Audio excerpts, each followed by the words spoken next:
Hello everyone, most welcome to my YouTube channel. आज की इस वीडियो में हम एक टॉपिक कवर करेंगे जो कि हमारा MA political science second year का सब्जेक्ट है, जिसका नाम है MGPE 11 ह्यूमन सिक्योरिटी। इसमें हम पढ़ेंगे मानव सुरक्षा पर गांधीवादी विचारधारा। इसमें हम देखेंगे कि गांधी जी की क्या विचारधारा थी मानव सुरक्षा को लेके। तो कोई भी आप आंसर लिखते हैं तो सबसे पहले आप स्टार्ट करते हैं उसकी प्रस्तावना से। तो आइए इसकी प्रस्तावना देखते हैं। महात्मा गांधी ने मानव सुरक्षा को केवल सैन्य सुरक्षा या राज्य की सुरक्षा तक सीमित नहीं माना। उनके अनुसार वास्तविक सुरक्षा वही है जब प्रत्येक व्यक्ति को सम्मानजनक जीवन, सामाजिक न्याय, आर्थिक समानता, अहिंसा, स्वतंत्रता व आत्मनिर्भरता प्राप्त हो। गांधी जी का कहना था कि मानव सुरक्षा केवल सैन्य सुरक्षा देने तक सीमित नहीं है। उनका ये मानना था कि अगर व्यक्ति को असल में सुरक्षा चाहिए तो प्रत्येक व्यक्ति को उसको सम्मानजनक जीवन होना चाहिए, सामाजिक न्याय, आर्थिक समानता, हिंसा, स्वतंत्रता, ये सब चीज़ें उसको प्राप्त होनी चाहिए। गांधी जी का दृष्टिकोण कैसा था? उनका दृष्टिकोण था व्यक्ति केंद्रित। राज्य को केंद्र ना रख के वह रखते थे प्रत्येक व्यक्ति को केंद्र में रखते थे, जैसे कि आधुनिक मानव सुरक्षा के अवधारणा से काफ़ी मिलता जुलता है। जो आज का आधुनिक समय है उसमें जो मानव सुरक्षा की अवधारणा है वो गांधीवादी विचारधारा पे ही आधारित है। अब देखेंगे मानव सुरक्षा पे गांधीवादी विचार। गांधी जी के क्या क्या विचार थे मानव सुरक्षा को लेके।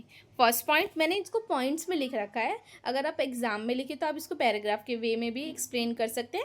मैंने कुछ पॉइंटर्स लिखे जिससे कि आपको एक्सप्लेनेशन ईजी हो जाए और आप थोड़े लंबे समय तक ईजीली याद रख सकें इसको। तो फर्स्ट पॉइंट पढ़ते हैं, अहिंसा मानव सुरक्षा का सबसे महत्वपूर्ण अंग है। हिंसा भय असुरक्षा को जन्म देती है। अहिंसा प्रेम, विश्वास व सहयोग को बढ़ावा देती है। विवादों का समाधान शांति माध्यम से हो जाता है। युद्ध व हथियारों की होड़ मानव सुरक्षा के लिए खतरा है। गांधी जी सदैव यह मानते थे कि हमें हमेशा अहिंसा का ही सहारा लेना चाहिए। अगर कोई व्यक्ति हिंसा का सहारा लेता है तो उससे क्या होता है, युद्ध होता है, हथियार यूज़ होते हैं, जिससे कि मानव की जो सुरक्षा होती है ना उसको खतरा होता है। सेकेंड पॉइंट देखेंगे, सत्य जीवन का सर्वोच्च मूल्य है। गांधी जी के अनुसार सत्य जीवन का सर्वोच्च मूल्य है। सत्य पे आधारित समाज में न्याय, विश्वास कायम रहता है, जिससे कि क्या होता है, जो भ्रष्टाचार, झूठ या धोखाधड़ी असुरक्षा को बढ़ावा देती है। थर्ड पॉइंट है आर्थिक सुरक्षा और ट्रस्टशिप सिद्धांत। गांधी जी ने आर्थिक असमानता को मानव सुरक्षा के लिए बड़ा खतरा बताया।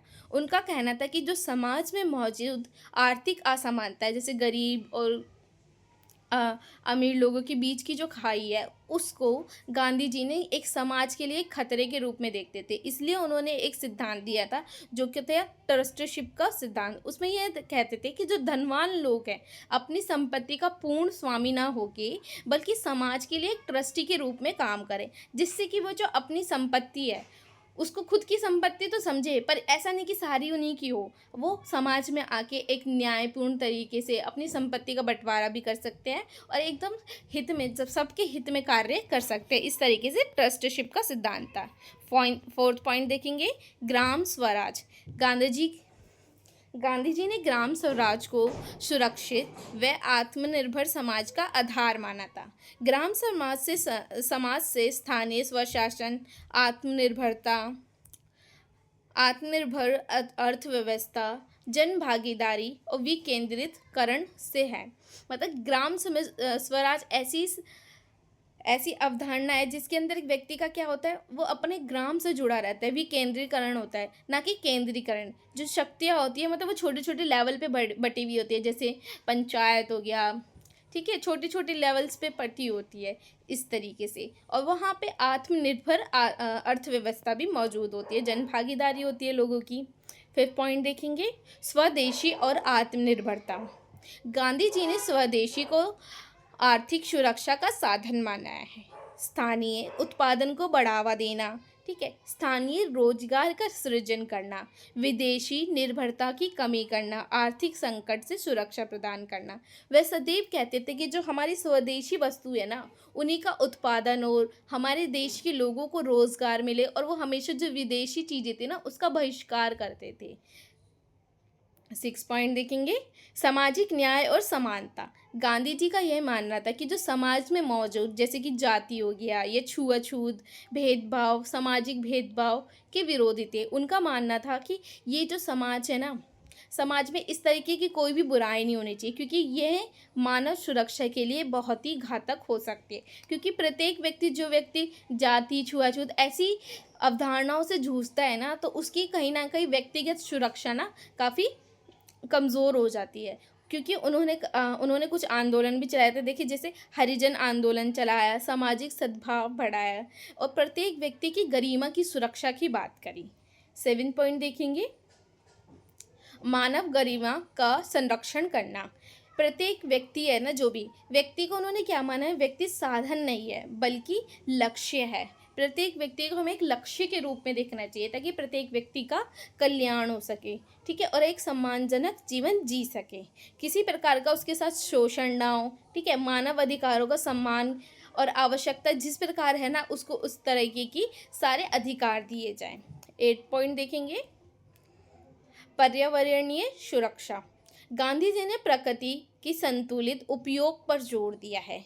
उनका एक प्रसिद्ध कथन भी है। उन्होंने ये कहा है कि पृथ्वी प्रत्येक व्यक्ति की आवश्यकता को पूरी कर सकती है, लेकिन किसी एक के लालच को पूरी नहीं कर सकती। हम मतलब गांधी जी का यह कहना है कि प्रकृति का जो उपयोग करें वो एकदम संतुलित होकर करें। ये नहीं कि आप प्रकृति का एकदम उपयोग करते जा रहे और भविष्य के लिए कुछ छोड़े ही ना। तो इस तरीके से यहाँ पर हम आप देखेंगे तो यहाँ पे सतत विकास की अवधारणा भी उभर के आती है। जो गांधीवादी विचारधारा थी वो सतत विकास के लिए जोर देती थी। 9 पॉइंट देखेंगे, गांधी का अंतर्राष्ट्रीय सहयोग। गांधी जी विश्व शांति के समर्थक थे। वह हमेशा विश्व शांति को लेकर बल देते थे, युद्ध का विरोध करते थे, निशस्त्रीकरण का समर्थन करते थे, अंतर्राष्ट्रीय सहयोग पर बल देते थे और संघर्षों का शांतिपूर्ण समाधान करते थे, ठीक है। इस प्रकार जो गांधी जी की विचारधारा थी अंतर्राष्ट्रीय सहयोग को लेके थी। वो हमेशा यह कहते थे कि विश्व में एक शांति होनी चाहिए, अंतर्राष्ट्रीय रूप से सभी में भाईचारा की भावना होनी चाहिए, कोई भी शस्त्र का उपयोग ना हो, अहिंसा ना हो, ठीक है, और शांतिपूर्ण कोई भी समस्या आ रही है या असुरक्षा की स्थिति हो जा रही है तो उसका शांतिपूर्ण समाधान करें। तो इस प्रकार हमने गांधीवादी विचारधारा पढ़ी। इस प्रकार आप पॉइंट्स में लिख सकते हैं। मैंने 8-9 पॉइंट आपको डिस्कस करे हैं। तो अगर 10 नंबर का क्वेश्चन आया या 20 नंबर का क्वेश्चन आए तो इस हिसाब से आप अपने आंसर को एडजस्ट कर सकते हैं और इसमें आप एग्जाम्पल्स भी ऐड कर सकते हैं, तो थोड़ा आपका आंसर और लेंथी हो जाएगा। और निष्कर्ष जरूर लिखिएगा। निष्कर्ष में आप ये लिख सकते हैं कि गांधीवादी विचारधारा का क्या निष्कर्ष निकला, यही कि वे सत्य, अहिंसा, ग्राम स्वराज, शांति, इन सब पे बल देते थे और प्रत्येक व्यक्ति की आंतरिक मतलब प्रत्येक व्यक्ति को एक व्यक्तिगत रूप में देखती थी कि व्यक्ति की स्वतंत्रता होनी चाहिए, सम्मानजनक जीवन जी सके। इस प्रकार आप इसका निष्कर्ष लिख सकते हैं। तो हमने इस प्रकार ये पूरा कंप्लीट आंसर किया है। होप आपको ये वीडियो पसंद आई होगी। अगर आपको ये वीडियो पसंद आई है तो प्लीज़ आप इसको थोड़ा अपने ग्रुप्स वगैरह अपने फ्रेंड्स को भी शेयर करें जिससे उनकी भी हेल्प हो और वो भी इजी एक्सप्लेनेशन में छोटे छोटे जो मैं टॉपिक्स एक्सप्लेन कर रही हूँ वो समझ सके। So thank you so much.